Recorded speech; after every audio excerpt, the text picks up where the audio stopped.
What's happening, everybody? I'm Joe, and this is the CAP MMA Show. Today is Monday, January 13th, 2025.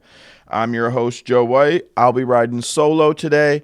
That won't be a forever theme, but for right now it is. We're trying to level our tech up and get all this production stuff together.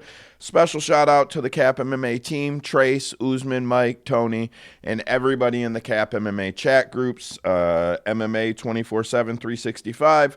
Today's show is brought to you by our very own website, capmma.com, the best place for side-by-side odds so you can make sure you're getting the best line for your bets. Money line odds, overs, unders, a scorecard database, the most recent headlines, and much, much more. It's 100% free and 100% ad-free. With that said, Tommy Toehold, let's do this shit. Today I've got a full lineup of hot topics and hot takes for you. Hot topics and my hot takes since I'm here alone. But first, I'll do a quick review of UFC Dern vs. Ribas 2. What a card.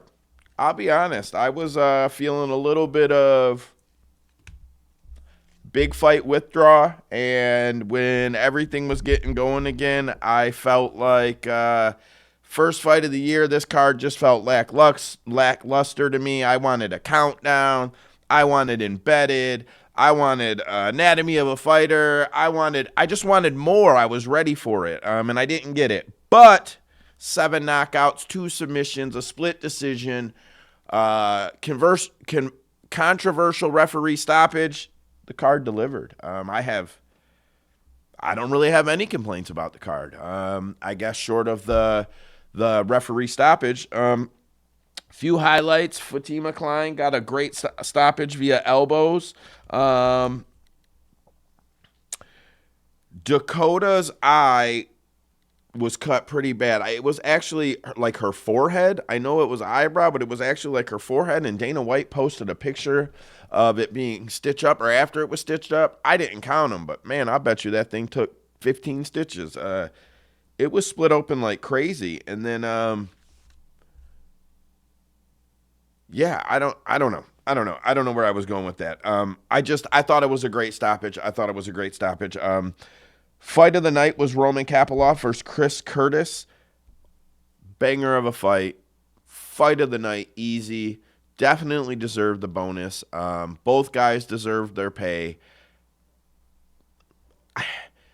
I think Herb Dean is one of the best referees in the game, but I do think it was a bad stoppage. I think that if Kopylov would have followed up, the fight would have went the distance, no problem. I don't think Herb would have jumped in and stopped it. I think it just would have ran the timeout. But I think because of Kopylov's body language, Herb made the best decision he could in the moment. And I felt like it was a bad stoppage. Great fight. And I feel like it was a legit, he put him down. I just think if Herb had let it go for just a couple seconds longer, we know the fight would have went the distance. Congrats to Christian Rodriguez. He defeated Austin Bashi via unanimous decision. Congratulations to everybody in the CAP MMA spaces on Tuesday night. I don't think anybody was on Bashi. I think everybody knew it was C-Rod. I know our team was betting him heavy in the team chat. Yeah, so congratulations to everybody who cashed on that one. Cesar Almeida knocked out Abdul Razak Al Hassan. I can say it. I don't know why I stuttered on it. Razak was putting some pressure on. I think he knew he was outpowered. I think he knew he was going to get, I don't want to say outclassed, but outclassed. I guess I do want to say that. He knew he was going to get outclassed, and I feel like he just, swung for the fences. I know that's a baseball analogy, but I feel like he just knew I got to get this done or it's not going to go my way. Cesar Almeida was able to watch. It looked like he pulled back and was kind of just able to see everything Razak was trying to do. And at the end of it, or near the end of it, he slid one in. Beautiful knockout. Definitely deserved performance of the night. I thought it was great. I could go on about the knockouts on this card for probably a half an hour, and I almost just did, and I reserved myself. It's just me here reviewing the card, so I don't want to go on about it too long. Mackenzie Dern got a performance of the night. Great armbar. Ended few seconds before the third round ended. Before the third round was over, I was on the over 2.5, so I was just happy that it ended at the end of the third and not the end of the second.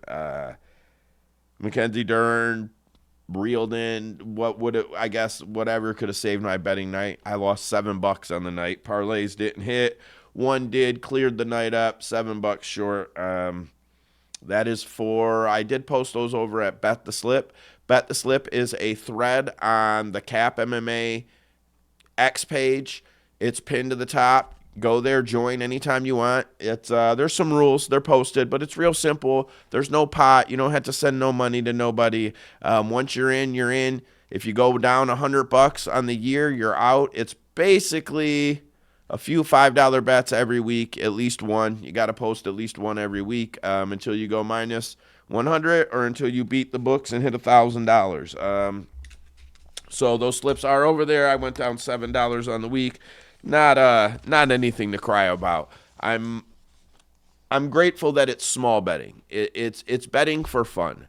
I'm not trying to create an environment where people are going to Twitter saying that their friend lost their home.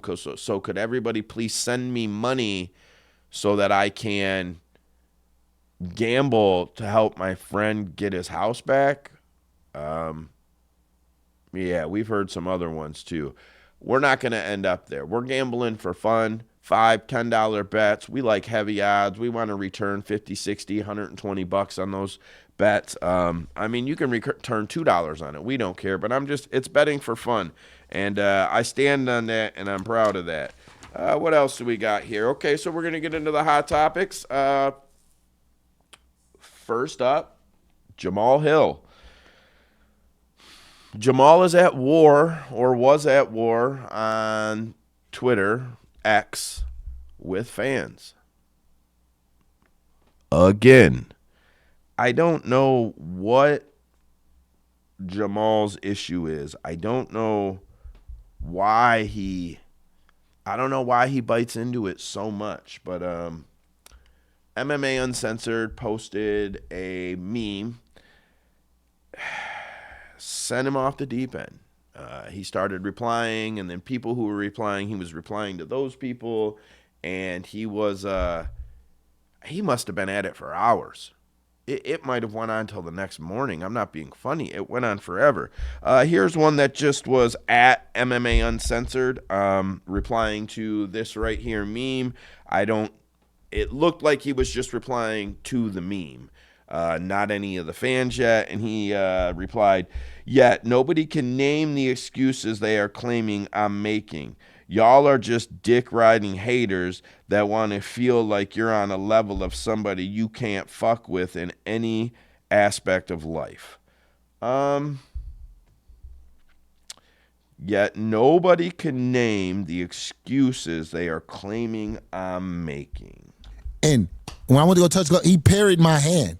If you look, when Herb Dean does the signal to continue, he does it close here and at his chest to continue the fight. I didn't see that signal. Jamal will say, "Oh, I'm just telling you the reason. I'm just letting you know why, not making an excuse." That's an excuse. You didn't see it. That's the excuse right there. So there's the excuses that Jamal Hill is making. Replying to Henry Hoofenberg III, y'all keep talking this unaliving shit, bruh. I'm from real shit. One of y'all try me for real. My people will unalive everything you love down to your dog and find something safe to do.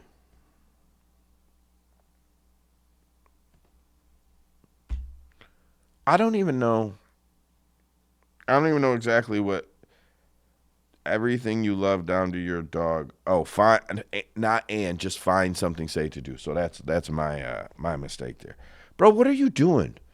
These are like people with pictures of cartoons as their profile page on Twitter, and you're doing this for hours so that you can talk about you're a real one or you're from a real place. Or, man, come on, ain't nobody buying that shit. Jamal Hill is a cryhard. That's the truth. He calls everybody a dick rider. Truth is, he wants everybody to be a dick rider. And since nobody is and everybody's a hater, he calls them a dick rider. It's a weird thing. It's like a paradox or something that he lives in, where he actually thinks that everybody is on his dick. Yeah, I don't know, man. A real one doesn't walk up on another man who's in a cage sparring like he's going to do something to do this, to run the mouth. Real ones say less. Ask the Dagestanis. Ask AP. You walked up on AP, he tossed you the gloves, let's go. You're so worried about proving to everybody you're so real and you're so hard. Bro, get the fuck over yourself. You're a former UFC champion. You're a top 10 light heavyweight in the UFC. And you're arguing with pictures of cartoon frogs to show them that you're hard for real, for real. Grow the fuck up. Here's a great idea. Stop telling everybody you're not worried about Yuri. You're just worried about yourself. And go worry about Yuri. Go do that. Stop worrying about the frog man online. Man, I'm nobody to Jamal Hill, but this shit is ridiculous to me. Like, I can't stand it anymore. Up next, Colby Covington. Well, quick recap of Colby recently is that he lost to Walking Buckley via stoppage, played the gimmick online. It was an early stoppage. I turned it on late. I feel like the fight was starting to turn the tide. He played the gimmick as expected, and I guess good for him. I used to kind of like Colby.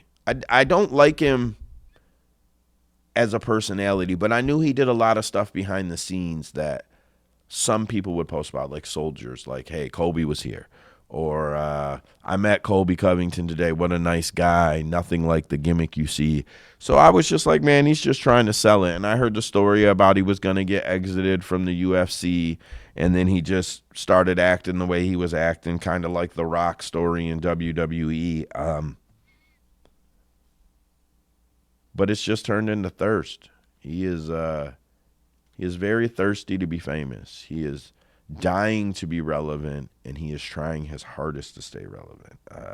He's all over social media, but he recently took to social media to help the needy or feed the homeless, or I don't know exactly what. I don't know the situation outside of the car, but he decided to pull his camera out. Happy New Year, brother. You got water there. Are you cold? Are you cold? Yes, sir. Yeah. Okay. You want a sweater? You have any pants also? I got a sweater here. You want a water? Here you go, brother. God bless, man. Happy New Year. Happy New Year! Let's make it the best year yet. Yes, 2025 gonna be the bomb. Let's do that. Love the mindset, the perspective. Thank you, sir. Take care, brother. All the best. I don't know. Seems less genuine when the camera's on. Seems less genuine when you have to turn the camera on the guy who you say is needy and have him wave and thank you. It should have just been enough to give him something. You're constantly talking about how you're a good person and other people are crappy people or shitty people, or you're dogging them, calling them horrible people. Let me tell you something that a smart person told me when I was, I guess, a teenager, and it stuck with me. Character is built when only God is watching. Not when your cameras are on for social media. Not when your friend is recording so they can make you look good in some light. Character is not built in the eye of the public. Character is built when you can do whatever you want and nobody knows what you're doing. It's the things you decide to do when nobody's watching that build character, that prove character. Not what you decide to do while everybody's got their eyes on you. course you're going to try to play the role or look the part when everybody has their eyes on you. Outside of that, now Colby Covington wants to go up to 185. Another attempt to stay relevant. Says he wants to fight Sean Strickland because Sean Strickland has talked about him in the past. That was the presser for the Strickland DDP fight. That was the pre-fight presser. Feels like there's a storyline there, I guess. This is just trying to stay relevant at the top. Nothing more. Colby gets absolutely destroyed at 185. Go fight Jared Cannonier, Colby. There's like a couple people you could probably rustle up that you could beat at 185 that used to fight at 170. Go fight Jared Cannonier. Go fight Kyle.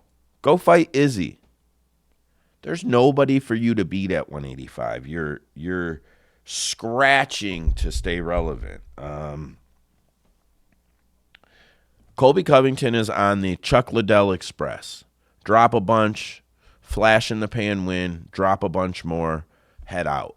Do yourself a favor, Colby, and join the GFL now. It's a good spot for you. I'm not being funny. I've actually changed my opinion about the GFL.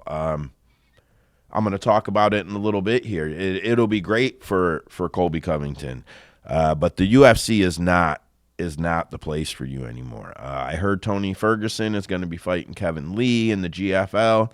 These other type of fights Colby Covington should be looking for or looking at. Yeah, I'll leave that there because I have the GFL wrote down or listed out here a little bit later, so I don't want to mash the topics.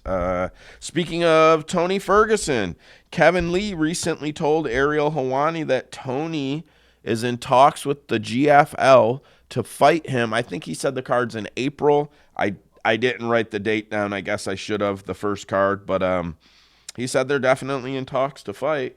April 4th is the first event. I've heard a couple names tossed around. The one that interests me the most is Tony Ferguson. Ooh. You know, I think Tony is he with them? He's had his ups and downs in his career, but we've had a great fight for the UFC championship, and I think that's something that a lot of people can get behind, and that's a fight that I really, really want. So at first, I shook my head. I shook my head about Tyron Woodley and the whole list of people they announced, and I think I even shook my head about Kevin Lee. But you know what? I like Kevin Lee. Woodley used to be all right. Now he seems all right again. He just got full of himself for a little bit. But I'm excited for another promotion that's not the PFL.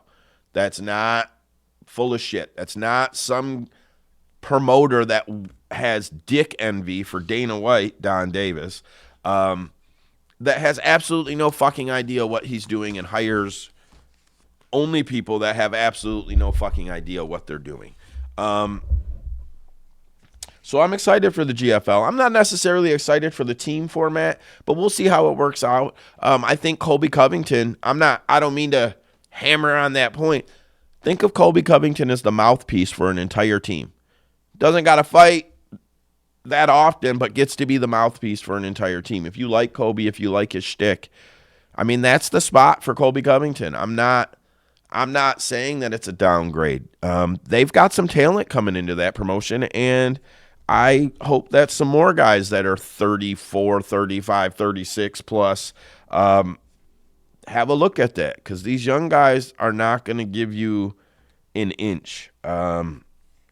They're just not. My only issue with the GFL is that I worry they are a heavy pay, low equity company. Low equity meaning they're not going to build any equitable assets. Of course, they're going to get 50%, and that sounds great, but that doesn't even work in a regular business model.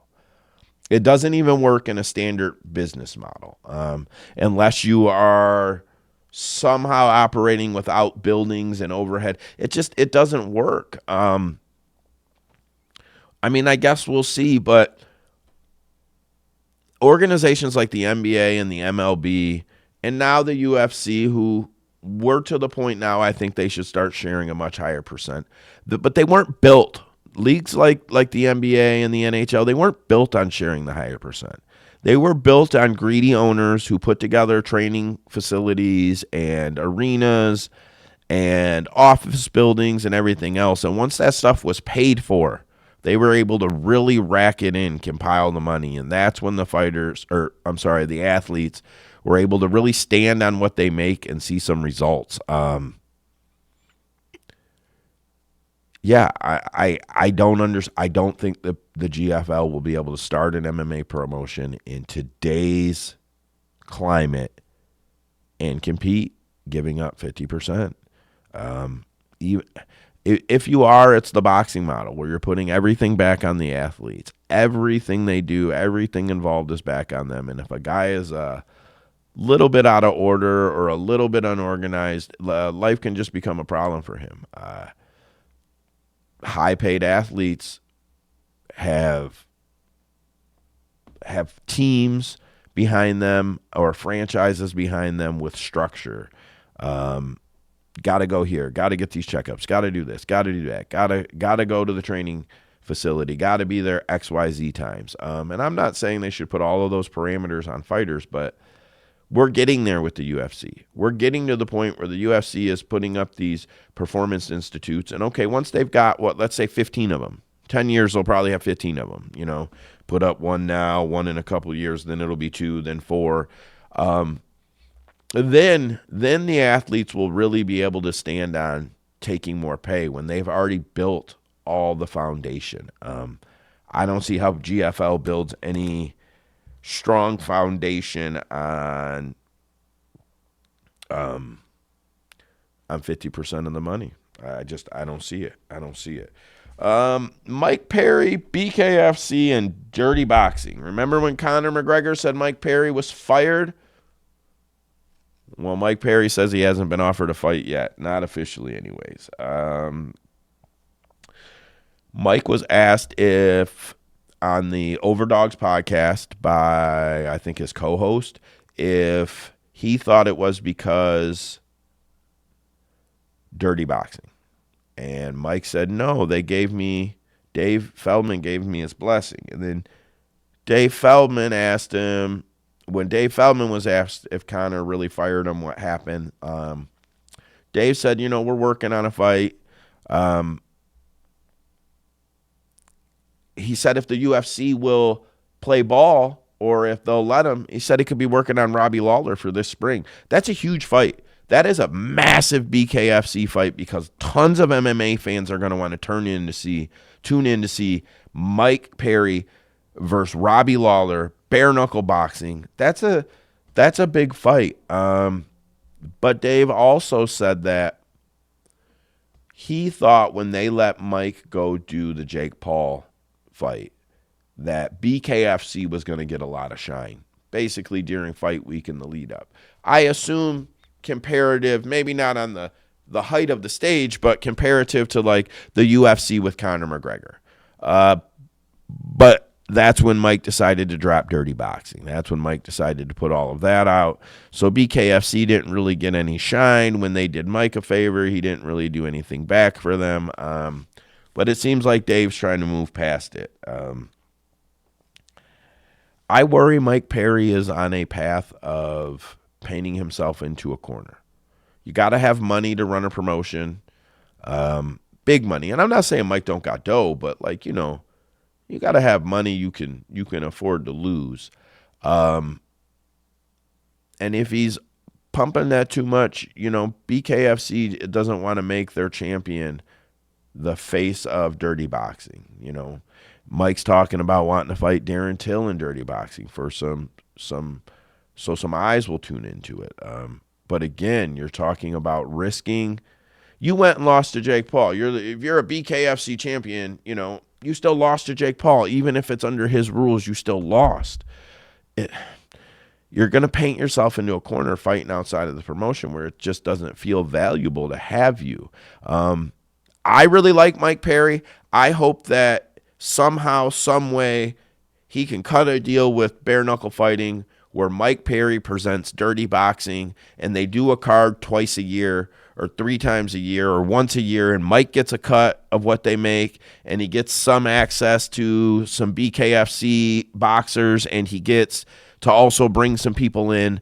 I think that would be great if it could be a BKFC co-branded product, or if somehow, some way, because the visual, the smoker visual for Mike Perry's Dirty Boxing was probably the most aesthetically pleasing fight I've ever seen. I wish it would have been broadcast.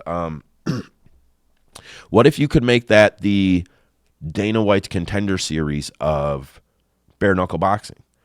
What if Mike Perry could be given some privilege to be able to give guys contracts? What if it's eight weeks in a season and Dave Feldman comes out for 4 of them or all of them, and him and Mike do it together? But there's no real reason why that couldn't happen, in my opinion. It would be conducive to having smaller shows. Wouldn't need a TV deal. They could work something out. Internet. I think it would blow up. I think it would be huge. So that's my hope. I hope Mike works out something with BKFC to co-promote it. Kind of find his own little piece of BKFC, maybe. Like an invitational almost, but Mike Perry's got to make those fights. Mike Perry's got to work all of that out.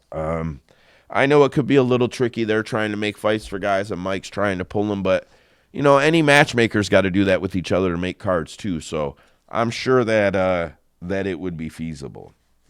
What's next on the list here? Dominick Cruz was recently booked to fight Rob Font. This one will be quick. Dom recently said Henry Cejudo is running from him, and the UFC knows it, and that's why they are placed on the same card. It's 2025, man. Nobody's running from 39-year-old ass Dominick Cruz. Not even Henry Cejudo. Nobody's running from him. There's no implications in fighting you. Henry's, I think, number 7 on his way down. He's fighting number 8 or number 9. You're fighting the other guy, number 8 or number 9. You're not ranked. There's no implications for either of you if you win these fights, but there's upside because of your name values for the other guys. I don't know. Dom's super smart guy, but I can't believe he doesn't see the writing on the wall and that he thinks that there is some type of sellable storyline somewhere between him and Henry. I don't see it. I don't see it. Let's see. It looks like I got a page upside down here. I did make a note that his most relevant storyline would be who does he call the drunk referee? Keith Peterson? That would be Dominick's most relevant storyline, in my opinion. There's not much more that anybody would even give a shit about, and that's not selling much. Up next,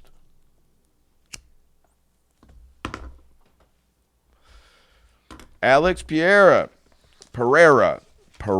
is how I believe it said, was recently seen training with the Fight Nerds. Photographed, filmed, did a bunch of it. I would like to point out this comes right after Caio Barrario said that he believes Israel Adesanya was offered to fight him and turned it down to take he's fighting Evamov. I know I'm butchering that for some reason right now. And then that he texts Caio that they'll fight for the belt in 2025 or something. The rivalry between AP and Izzy is unprecedented. At this point, I feel like it is the greatest rivalry combat sports has ever seen. I think it's even past Jon Jones and DC, in my opinion. Like, I truly wholeheartedly feel that way right now. So you spoke about fighting Izzy. I'll come train you how to beat him. Like, that's how I feel. Like, he will stop at nothing to make sure that Izzy loses at all cost. And he's not mean to Izzy. I don't think he hates him as a person. It's just like a true rivalry. I love it. I personally love it. I think it's great. I think it's super healthy for the sport. To be honest, I wish they were a little younger so we could get a few more years of it. It kind of sucks that I think AP's already 37. I mean, we got a couple years and he's 40. So Yeah, I actually think we have similar birthdays too. I think his birthday is right around mine, so he'll be 38 this year. All right, what's up next on the list here? Let's see. So Aljo made a comment about Jon Jones being able to demand more pay than any fighter in the UFC right now. I'm just saying, John. I'll send you a bottle. All right, so John, I think John's the man right now. but I don't think do you there's any athlete fighter getting paid more. I'm sorry, what did you say? I don't think there's any fighter in the UFC right now getting paid more than Jon Jones. But do you think Even if Conor came back, I'm saying I don't think even if Conor came back right now, he would get paid more than a Jon Jones right now. really? I think they're at two different points in their career. And I think anybody with a logical brain, even though Conor puts butts in seats, I think everyone with a logical brain could understand what each has done in the most recency bias. It has to be Jon Jones. So I actually agree, and I'm a huge Jon Jones stan. So anybody who knows me is gonna be like, "Of course you agree." I've never thought Jon could get more money than Conor. I've never, I'm not that far off the edge here. But I do think that's correct now, specifically because of the two fights that are in front of Jon. You have Tom. Everybody wants to see the Tom fight. Everybody wants to see the legend fall. Everybody wants to see the legend get beat. Everybody wants a reason to call Jon Jones scared. Everybody wants a reason to tear his legacy apart at the end, which if he doesn't want to fight Tom Aspinall, that'll be enough. If he chokes Tom Aspinall out in 90 seconds, it'll be, well, you didn't fight Pav or whoever it is. I definitely think that Jon Jones is getting the most money that an MMA fighter will get between now and the end of 2026, or maybe ever by the UFC. Khabib could come back.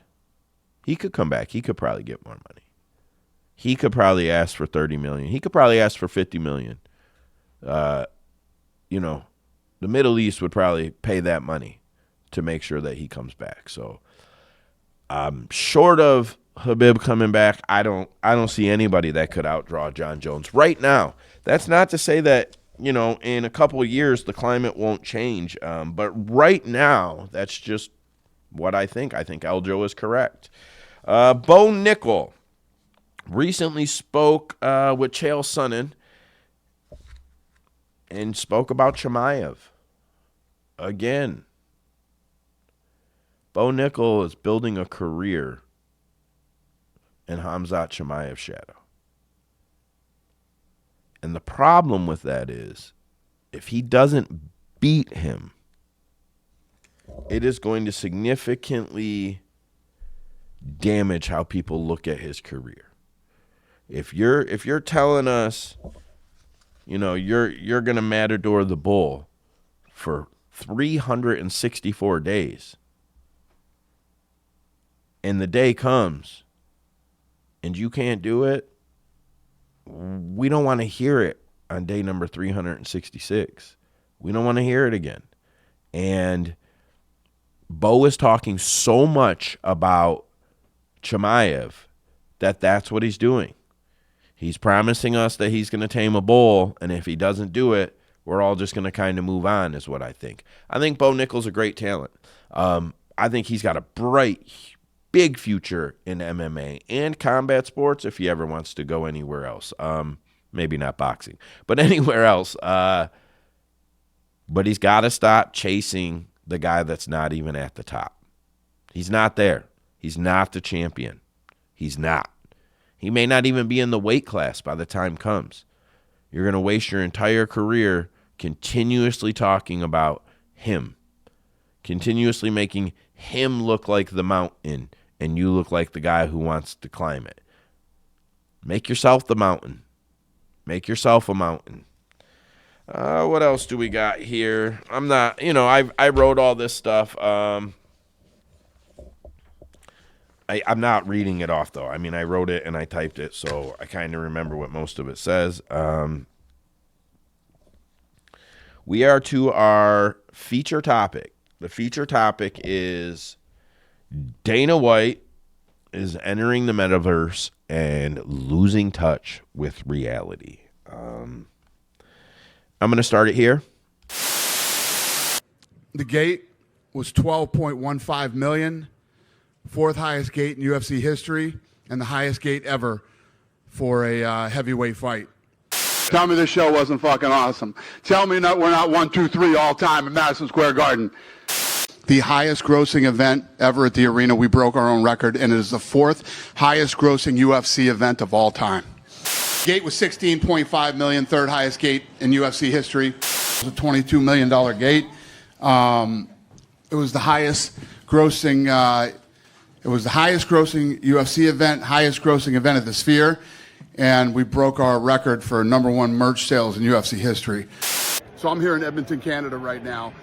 So tomorrow night's fight night breaks the record for North American gate for a fight night. The gate was 16.7 million, second highest grossing event ever.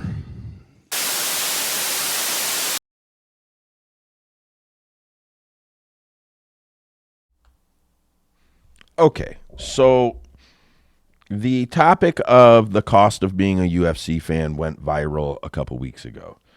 Sometimes you kick your own ass. I had a graphic made up on my desktop. I'm like, I don't think anybody will care about that. I'm just going to save it for a piece that I'll do later.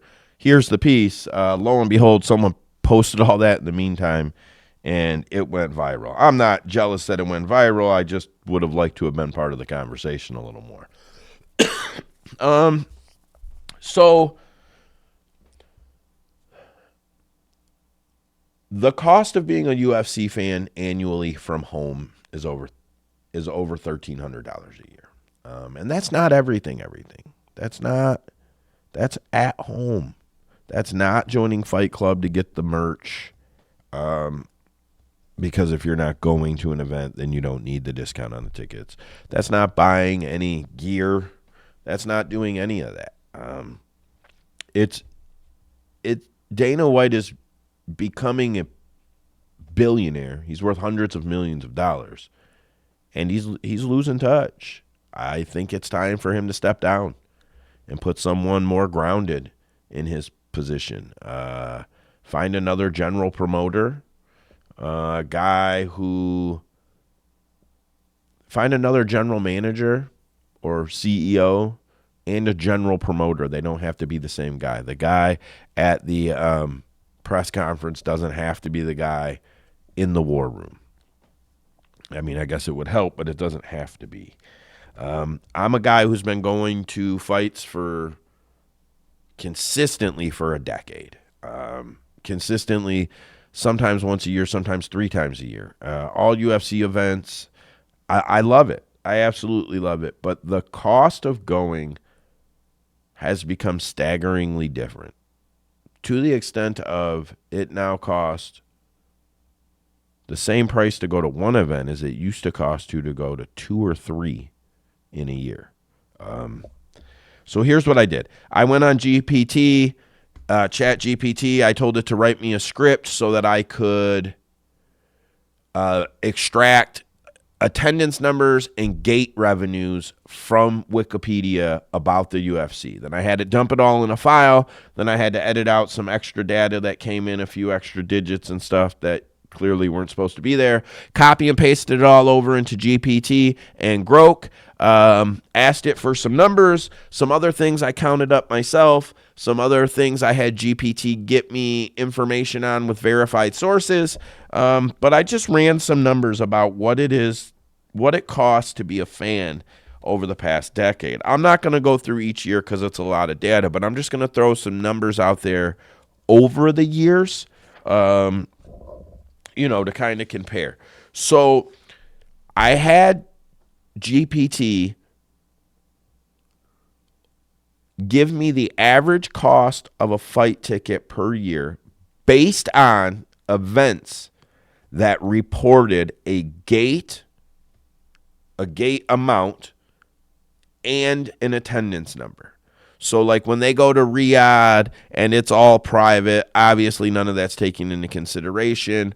Or there was a couple of times, I think in China, they report the attendance, but they don't report any money on it. So those were taken out. I want it to be as true of a metric as possible. Obviously, if we had more information, more numbers, then it could be even closer. But these are just what they're selling fans as an average price, meaning total seats sold in a year divided by revenue, or revenue divided by total seats sold.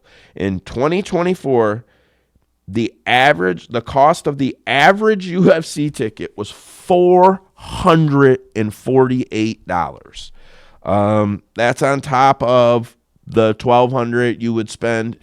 Let's say you skip one pay-per-view because you go to the pay-per-view.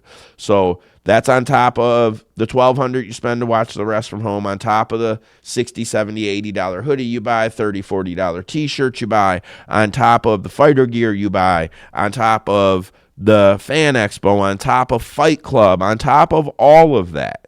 That is what it costs just to get into a fight on average. To add some perspective here, I typically go to UFCX or the Fan Expo before it was called UFCX. I think I've been 7 times in the last 8 years, or 6 times. I don't know. I'd have to figure it out. But I've been to it through more than 2 formats, 4 formats. So 2 years ago, to get into the expo, it's not bad. It's like $20 or $25, $45 for a 2-day pass or something like that. It's not that much.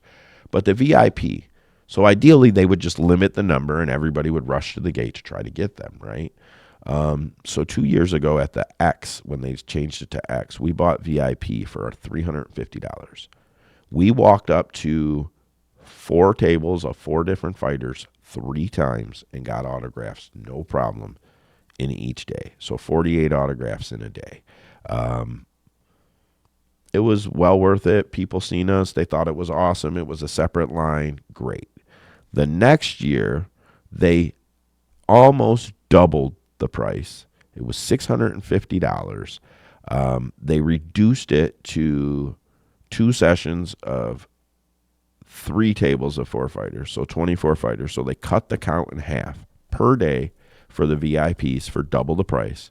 They didn't bring in really anything new into the expo that wasn't there the year before, maybe a couple of small things, but it was basically the same stuff, like they put it all in a storage locker. And they sold an unlimited amount of VIP tickets.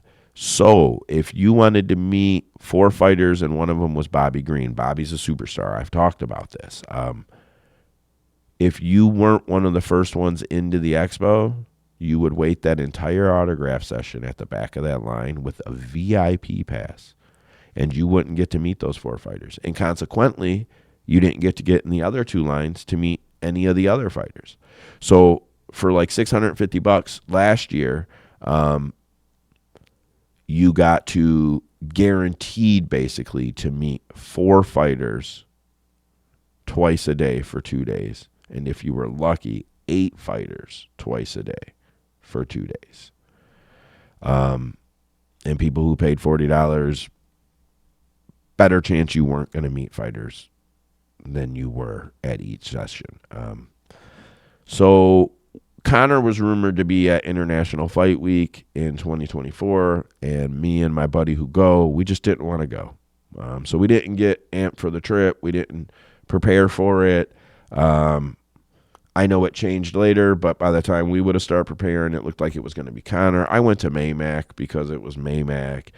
I went to 196. I seen Conor break his leg. Like, I'm not even actually a huge Conor fan. I like the fact that, it's a big event when he's there, but I'm not really a Conor fan, so neither is my buddy. We just didn't want to go. We didn't want to deal with it. We didn't think it would be worth it.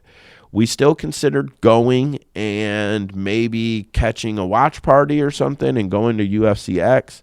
VIP was $1,000 this year. Triple. 3 years, triple. And that's somewhat on par because if we go to 2022, the average price of a fight ticket was $270. So, I mean, it's not double, but that's a massive increase. If we go down to 2019, we are at $142. Let's go to the heyday of Conor McGregor. 2015, $178. 2016, $205, 205. 2017, $124. 2018, $176. And then 2020, $261. Last year it was $378. I knew I threw a lot out there, but the point is that in the past decade it has tripled. A 3-time multiple on the average cost of a fight ticket at a UFC event in the past decade. Dana White is losing absolute touch. He doesn't get it. If you've been coming into our spaces for any time, you know that I talked about a while ago how when he shut down the Apex for Zuckerberg, I told everybody this is going to be a meta thing. This is going to be a metaverse thing. And then you seen, I can't remember what event it was, but they had the cameras all the way around the octagon and spun it around for a view. Dana is clearly working on getting the UFC into the metaverse where he could sell individual tickets. He can take one seat out, cage side, maybe take another one out a little higher up, worth less money, or just you could take 4 out so people can move around. But Dana's going to sell one fight ticket to everybody with an Oculus for pay-per-view price. Single viewing, so maybe it's $50 because it's single viewing in your Oculus, or even $40 because it's single viewing in your Oculus. But like he's trying to figure out how to charge us individually for pay-per-views. He's not trying to figure out how to save us money. He wants to put it into the metaverse and charge you and your buddies to all sit in the room together and charge you each for a damn ticket to sit at your house and watch the UFC. And I'm sure we're going to see Power Slap by 2027. Shit, probably by mid-2026. Metaverse will have Power Slap. Not Power Slap to view. I'm sure you will be able to view it. Let me take that back. I'm sure you will be able to be in the arena at a Power Slap event in the metaverse. I'm in an Oculus. I'm sure of it. But I'll bet you can also be a virtual Power Slap fighter. Or they're not fighters, but whatever they are, athletes. I'm not trying to dog them out, but I don't consider them fighters. I'm sure you'll be able to do that. I'm sure you'll be able to compete for money, and I'm sure it'll do more numbers than the whole global sports network. Like, what the fuck ever he'll try to sell us. But that's where Dana White is at. Dana White's going to build boxing and the metaverse and AI, and I'm not mad at it. I'm glad. I'm a huge fan. I want to see all that shit. I just need somebody who realizes, like, you're making money hand over fist. And for these prices, okay, I got to flip back here. But for these prices, 2024 for that price, right, to charge people $448 an average ticket.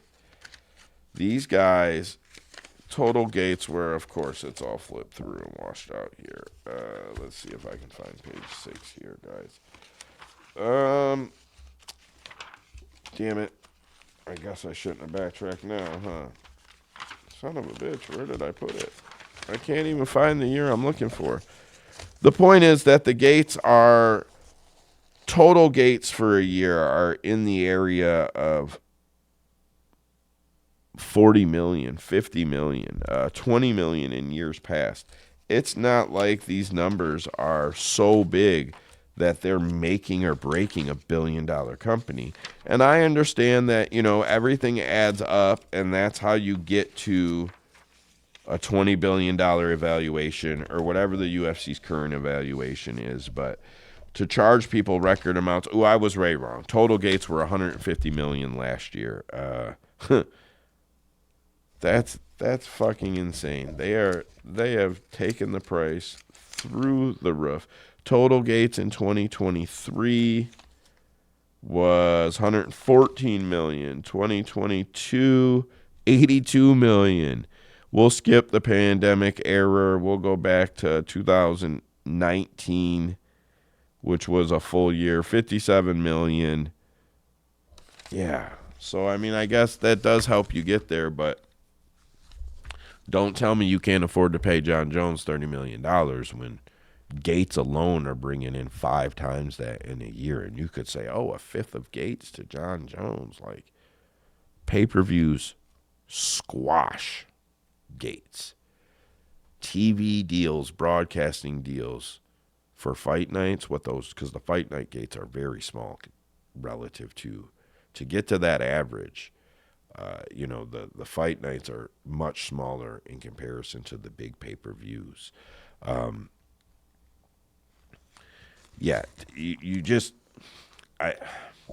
don't know. I'm going in circles a little bit, so I'm going to stop. But I feel like they're losing it, and like they're not quite understanding that they are pricing people out. It's not supposed to be a once-in-a-lifetime event to go to a UFC fight. It's not. It's just not. Merch sales are up. Merch cost is up. Memorabilia cost is up. Cost of being a fan is up. Cost of being a VIP is up. We're going to be looking at probably 16 pay-per-views within the next 4 or 5 years if they don't get off the pay-per-view model. We'll probably be looking at 15 this year or next year. We're already at 14. We're already at 7 per half a year. Wait till they want to do 4 per quarter where they can promote. I've been telling you guys this for a couple of years. They can promote Noche as its own deal. They can still do a 1, 2, 3 card for those months, but Noche is its own deal. International Fight Week was moved to the end of June. You know why? It closes out the first half of the year and closes out the second quarter. So now that was 4 cards in the second quarter. Imagine when they can figure out how to promote whatever it's going to be. They have the Abu Dhabi card in the fall. That can become its own card. Riyadh season at some point could become its own card. But the point is that we're probably heading towards $1,500 a year. And that's if they don't raise the pay-per-view price, if they don't raise the ESPN plus price. If they go to Netflix is probably going to be more. I will say Fight Pass will probably stay the same. I think it's been 10 years every year since it came out, which I think was 2009, believe it or not. I think it was then, which would be crazy because I know I've had it since it came out. No, it couldn't have been that long ago. What else do I got here? Yeah, I think that's it. I bitched at him about the Metaverse and the power slap. Oh, shout out to Bilal Muhammad, who said he was not going to 185 pounds and that Islam should. He was staying at 170 because Islam told somebody that he would go to 170 because it's his dream, even though he might not necessarily want to fight Bilal. And like 6 hours later, Bilal was on the podcast talking about, I want to go to 185 and fight Sean Strickland. Oh, Bilal. We knew you was scared of Islam when you said he should go to 185 and Khabib could win at 205, man. Like, it's all right, bro. Don't be scared, homie. We all know. Shout out to Khabib Nurmagomedov. Habib Nurmagomedov. Flying Frontier coach with the regular folk. Probably definitely are worth $40 million, $50 million, whatever all your fucking fans say you are. That's probably why you fly Frontier. And them tax issues were probably all made up too. Yeah, you guys are adding it up right there, huh? Frontier is cheaper than Spirit Airlines, man. You don't fly Frontier. All right, so that's it. That's the show.